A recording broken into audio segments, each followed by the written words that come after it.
Greetings, fellow Gorehounds, and welcome back to a Blood Splattered vlog. I'm the Horror Guru. And I'm Count Jackula. And we just watched Richard Stanley's adaptation of H.P. Lovecraft's The Color Out of Space, which is a movie we've been anticipating for a long ass time. Yeah, really a long time. We finally got kicked a screener. Yep.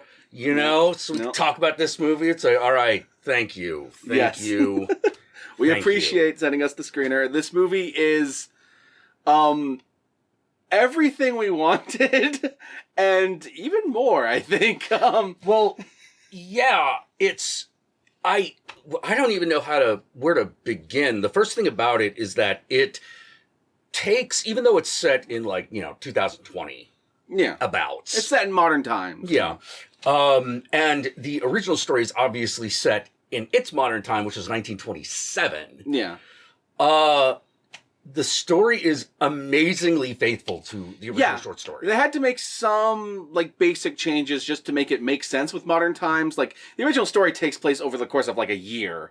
And in modern times, there's almost no reason why someone would stay on a farm that was decaying that badly with that many bad things. Yeah. If it was happening over the course of a year and they had plenty of time to leave. Whereas the original story was written back in the times when, before the horseless carriage! Where the fuck were you gonna go? Yeah. Yeah, the only way you could get somewhere in those days reliably if you lived on a farm was by horse, and one of the first things that goes in the story are the horses. Yeah. So they're stuck there. So what this story does is this story makes it take place over a couple days, a week. Yeah. And also plays with time dilation as a result of what's happening in the movie. Yeah, there are a lot of things that happen in this movie slightly out of order.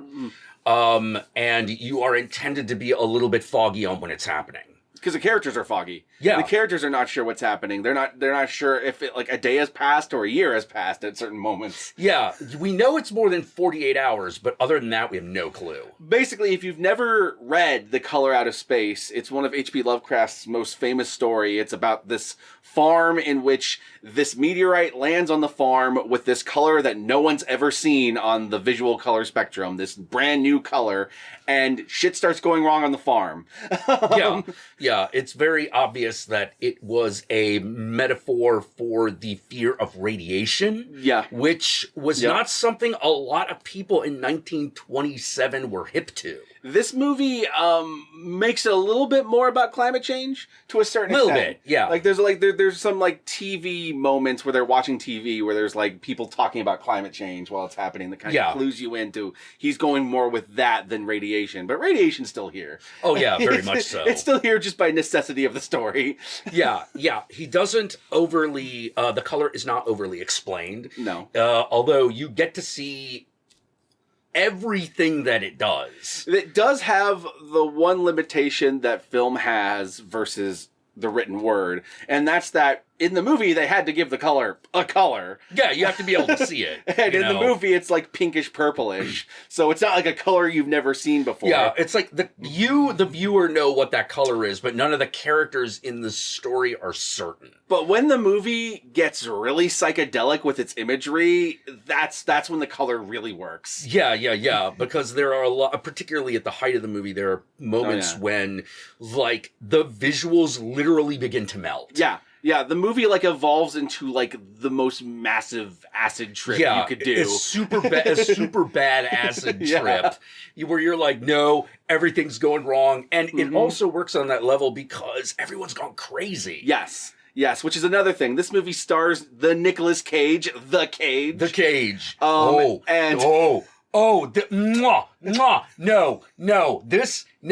This is his best performance since Mandy. It is the cagiest yet.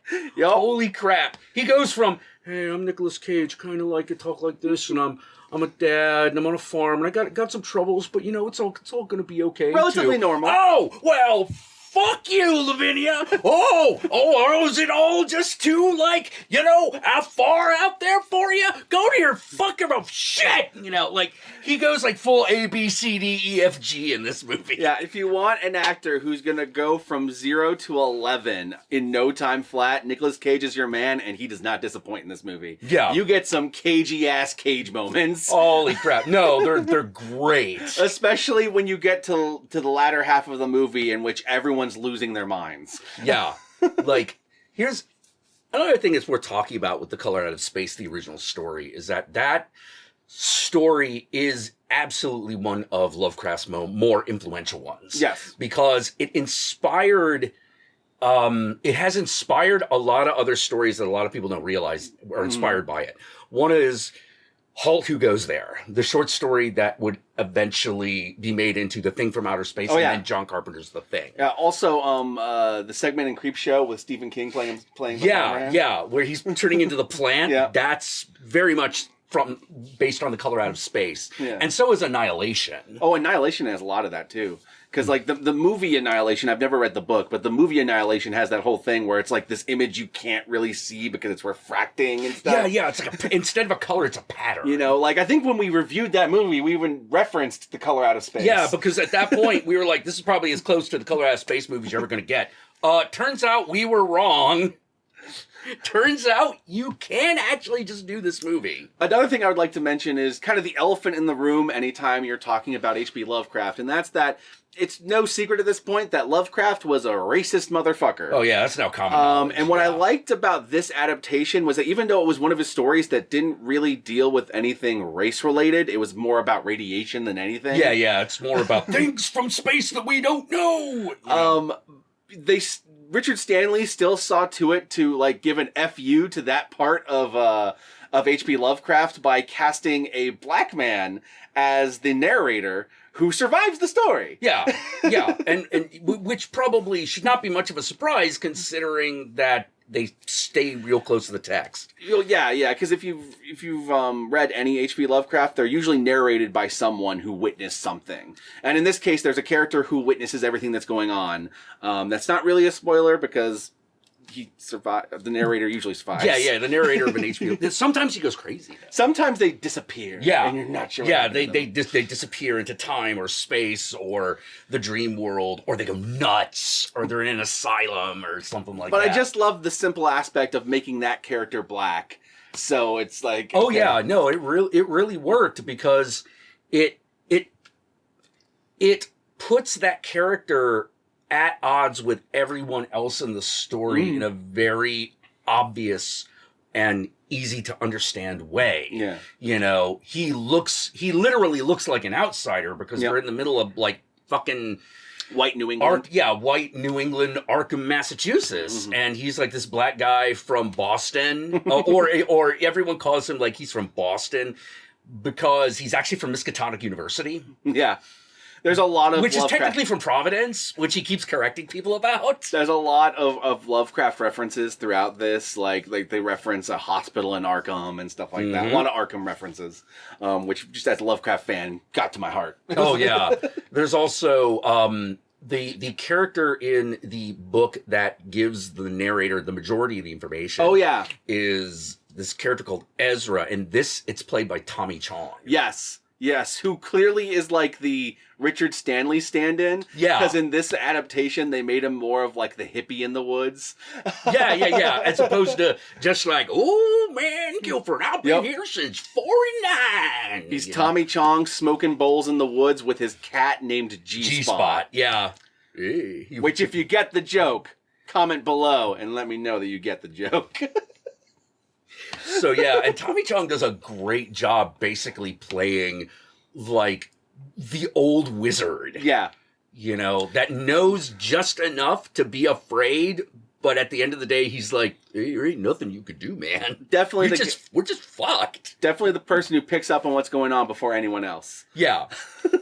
Yeah, but does that help him? No, not so much, but, it's a Lovecraft story. Knowing is another way of being punished. Yeah, knowledge isn't going to save you in a Lovecraft story. Knowledge is dangerous in Lovecraft. Yeah, exactly. Oh my God, it's a book with secret. Burn it. No, get rid of it. That's why there's giant monsters that when you see them, they destroy your mind because just the ability to see them is incomprehensible. Yeah, it's just bad. That knowledge is just bad. Bad knowledge. Now, I would say that, like, about my only criticism I would really give this movie, because I love this movie and highly recommend it. Oh yeah, me too. Definitely. Like this has been a great. I can fucks to this. Yes. This has been a great couple of years for like Lovecraftian horror movies. Between this, Annihilation, The Void, you run the gamut with this shit. My only criticism I'd probably give to this movie is that by the very nature of the color, they meant that the last act had to rely on a lot of CGI, some of which was a little cheesy. Oh yeah, totally. Some of which was amazing. Like all the acid trip shit was great. Oh yeah, that was great. And the practical effects that they had were fantastic. You get some John Carpenter The Thing level effects at certain points in this movie. Yeah, because of course Richard Stanley understands that was a fucking inspiration point. Obviously, they didn't have the kind of budget that they were working with John Carpenter's The Thing, so they use it sparingly in this, but when they use it, it's effective. Richard Stanley really knew how to build up that dread and then give you the money shot. I loved a lot of the old school filming techniques. Fuck yeah. Like well, they always work. Like the simple stuff, like the I like to call it the Spielberg shot of the light through shafts of like wood. Yeah. Like, where you have like a wood barn and there's like a huge light shining through it that's going by, and like you get the shafts of light with like dust and stuff, like to build tension, and he uses those shots and stuff. A lot of the pulling in on the eyes into one character, something fucked up is happening in the background. Or just this simple, like, let's flash a light in someone's face to make a lightning bolt, and it works. Yeah, no, it works perfectly. And, God, like, I'm sitting there going, like, I know there's a scare coming here, because this is the camera shot you always use before the scare comes. That's another thing. There's a scene in this movie that made me jump. Yeah. And the thing is, it's so well done. I saw it coming a mile away, and it was still fucking terrifying. It still makes you go, oh, Jesus. That's the thing. This movie has different types of scares. There's like one major jump scare, and then throughout the rest of the movie, it's a whole lot of like creepy psychological horror or creepy body horror. Yeah. Oh my God. And that shit makes you cringe. Like that shit. Oh yeah. He took that. Richard Stanley took that to like 11. Mm-hmm. Like anywhere Lovecraft got, you could stick the body horror in this story. Where Lovecraft might have just kind of like, oh, something horrible happens over here. Richard Stanley's like, no, we're gonna look and we're gonna get a good strong whiff of that shit. At first, I was worried that he was not gonna show some of it, and then later it came back to it, and I was like, oh God. Yeah, but some of those things I don't want to give away, because that's stuff that even if you read the story, you're not going to expect. Absolutely. Those are the surprises. So, needless to say, I highly recommend Richard Stanley's The Color Out of Space. I currently do not know where or how to watch it, because we watched it through a screener. Yeah. So but when it's supposed to be arriving sometime in like February on VOD. Yeah, so when it does, definitely check that shit out. Yeah. I will definitely put that on blast when it happens. Oh yeah, hell yeah. Check out our social media accounts, we will. So highly recommended, and I suppose we should move on to the spoilers. Yeah, let's do that. Dude, okay, so the baby melting into the woman is probably... Holy fuck balls. God, I was not expecting that. So there's a lot of shit that happens in this movie. Like, for one, like there is a point, like he just described, in which the wife of Nicolas Cage and his youngest son fuse together on a genetic level. Yeah, and so they form like a Brundlefly, but it's two people. Yeah, and like they're constantly like flailing around and screaming in unison, like in the classic like horror movie. You should just put that down, Way. Yeah, put it out of its misery. But here's the thing: because the father can't bring it to bring himself to put it down when it happens, and he's partially being influenced by the color, which at this point has infected the water supply, it's infected the ground, everything. The food, the animals. All the plants have started to turn the color and have started taking over the sides of the house. Like, it's everywhere. You can't get away from it. He doesn't kill it, and so it ends up turning into a fucking, like, Silent Hill monster. Yeah.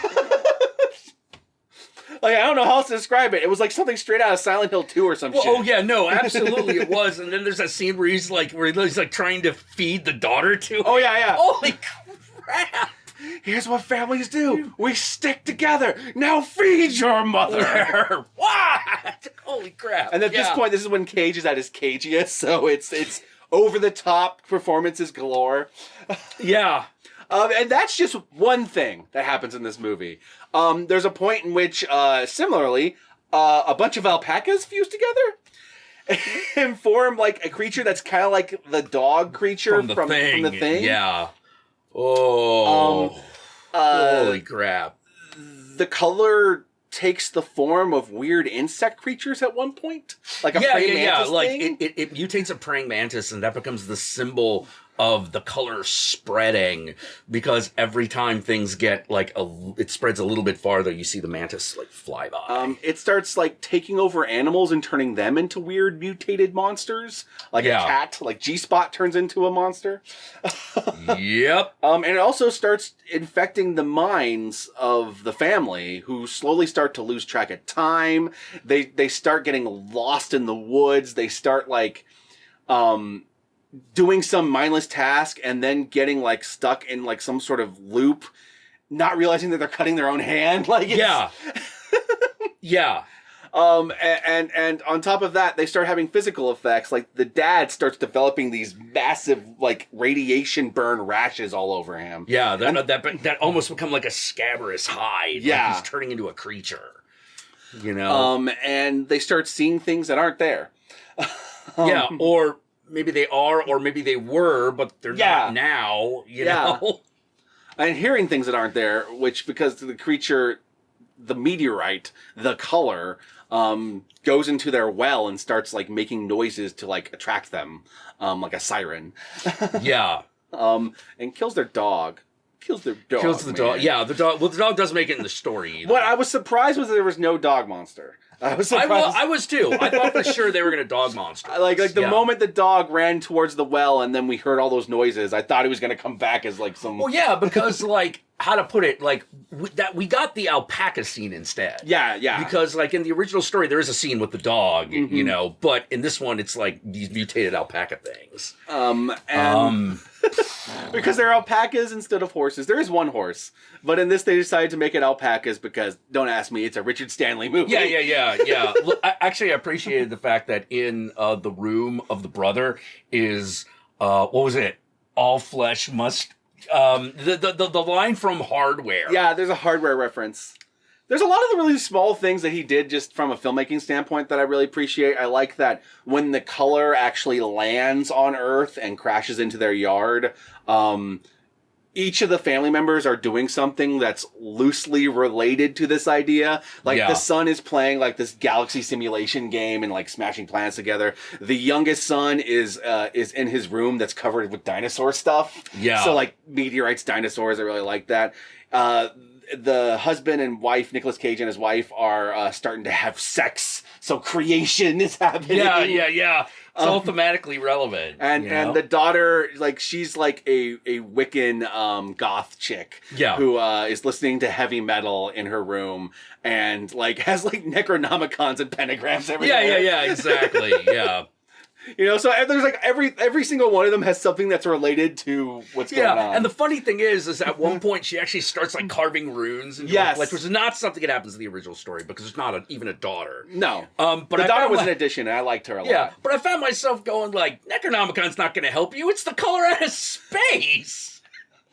Yeah, it's not Cthulhu. You have the wrong tool for the wrong story, my friend. Yeah. There's no helping you. And of course, like, I really liked it when they find Tommy Chong, you know, and he's got his like warning on a loop. Yep. You know, because he's also already been infected and he knows this. He's just like, hey, it's a color, but it burns. It's already in you. It's here. It's there. What was it? Whisper in the Darkness? Yeah. They stole the idea of the talking brain in the jar from Whisper in Darkness and did a version of that for Color Out of Space. He's not a brain in a jar, but it's the same basic. There's also a little bit of Evil Dead with the tape plan. Oh yeah, absolutely. Which is also a Lovecraft inspired story. Yes. Which you could also draw a line from the Color Out of Space to Evil Dead as well. Yeah, absolutely. To a certain extent. But because the Canbarian demon just gets into everything. Yep. And what I love when she's carving the runes is that she's ostensibly doing it to try to protect herself from the influence of all the things. But you're not sure if she's being manipulated into doing it by the color. Because everyone's you're really unsure, losing their minds and like not doing what they're trying to do. Like they keep trying to leave, but they keep getting distracted by something. And like the dad's gonna shoot the mom to put her out of her misery, but then he kisses her and he gets infected by the color, and then he can't do it, so he's gonna instead feed his daughter to it. Like everyone's being manipulated by things. So I'm not sure if her carving the runes wasn't more manipulation. Well, there's also like that great shot where the surveyor comes back to try to rescue her, and he looks into her eyes and he sees the color inside of her. He sees the color. And I love that because she looks like she's straight out of Event Horizon or The Void. In that scene. Oh, yeah. You've probably seen the screenshot of the girl with like the pink and purple color eyes and shit. Like that's towards the end of the movie. That's towards the end of the movie, yeah. And like we definitely do like, how to put it, that's when the really heavy acid fucking visuals kick in. Yeah. After that moment. Oh yeah. Oh jeez. It's so, man, the effects, they're so simple. Like the lighting and distortion effects are so simple, but they're so fucking well done. Like you're just looking at it and you're like, that's like a painting, man. Yeah. You know, you can tell it was really low budget stuff, but they made it all work. Yeah. Into this like a kind of big feeling movie. Yeah. This movie definitely is kind of the definition of every frame painting. Yeah. You know, absolutely. very few reach this kind of height, but it absolutely does. You know, I'm really glad Richard Stanley is back. I mean, thank you for returning, Richard Stanley. I look forward to more movies. Yeah, like, we miss you. I missed you, man. It was like Hardware, blam, and now what? Woo! Aww. Everything that happened with Dr. Moreau kind of killed his career. Yeah. And ironically, what saved his career was the documentary on the making of Island Moreau. yeah, where basically you're like, oh, this wasn't... I mean, okay, these weird things that happen that everyone picks on, not part of the actual Richard Stanley intended movie. No. It's all that shit that happened as a result of him being fired, which is why you hate the movie. And I was like, you gotta be kidding me. Like, that's why that thing is so bonkers? Like, I thought fucking, like, Stanley was off his meds or something. And it turns out, well, whether or not, really not the point, not really what caused any of those problems. And I'm like, God damn it. I need another movie by that guy. I like Hardware. I like Dust Devil. Absolutely. And, hey, now we've got Color Out of Space, and this thing is amazing. This is great, and it's a story that everyone said was unfilmable for. I said it was unfilmable for legit reasons, and to a certain extent, the part that's unfilmable still kind of is. But I think this movie came pretty damn close. Yeah, it came as close as the medium could possibly. You know, this and Annihilation are about as close as you can get to nailing that concept. Yeah, and of most of the H.P. Lovecraft adaptations, it's one of the most faithful to the original text. Oh, yeah. Much like, I'm not saying that this movie is of the same caliber, because it's not, but it's still got that, holy shit, you did something fucking amazing with this while sticking pretty much to the text. Dagon. Oh, yeah. I mean, now granted, Dagon is actually the Shadow out of Innsmouth. Yeah, but in terms of a Shadow out of Innsmouth adaptation, it's pretty faithful. It's really good. Yeah, it's really faithful. I mean, it adds this whole, like, love story to it. Yeah, it adds a whole incest plot. But, you know, whatever. We got Squid Chick out of it. This one added a Wiccan, so... yeah, exactly. You know, but it still all holds together. It still feels like something that could have happened in the stories of Lovecraft. Yeah. You know? And like he said, it's super faithful. Like they changed horses to alpacas. They made things happen within a week instead of a year. But for the most part, everything that happened in this movie is reflective of something that happened in the original story. It might be slightly changed or like done a little differently, but it is a thing that happened. Yeah, and in fact, and a lot of and it starts and ends with the narration. Plus, they find the narration of the old man. Almost everything in that is taken directly from the story, except for one line that he slightly changed. Yeah. You know, which is the sentence, "It's a color, but it burns." You know, in the story, it's actually said a different way, but it's the same idea. Well, I love it because right after that, the color actually does start burning people alive. Yeah, yeah. You're like, you know. There's a point in which you end up in black and white world as a result of the color, and I just thought that was kind of brilliant. Oh well, yeah. Like it was a great way of fucking peaking the movie because the story ends with lightning striking the well. Oh yeah. You know, and then you're like, is it gone? Is it? Woo! That was another scene I fucking loved, and probably one of my favorite scenes in the movie is the night of the storm right after it crashed, and the lightning just keeps hitting the meteorite, and the girls out there watching it like, what the fuck? That felt very Spielberg too, like... What is... Yeah, very like... Remind me a lot of Close Encounters, actually. Yeah, that's what I was thinking. Same thing with some of the shots where the kids are sitting in like the backyard and watching the colors spread. Exactly, yeah. Yeah, there's a lot of Close Encounter shots in this movie, and they're they're extremely well chosen. Absolutely. You know, beautiful. Nothing like watching a movie done by a master. Absolutely. There's nothing else like it. Thank you for returning, Richard Stanley. Please make more movies, and please, when this movie hits whatever platform you like to watch movies on, watch this movie. It is 100% worth it. Especially if you're a Cage fan, if you're a Richard Stanley fan, and if you're a Lovecraft fan. Yeah.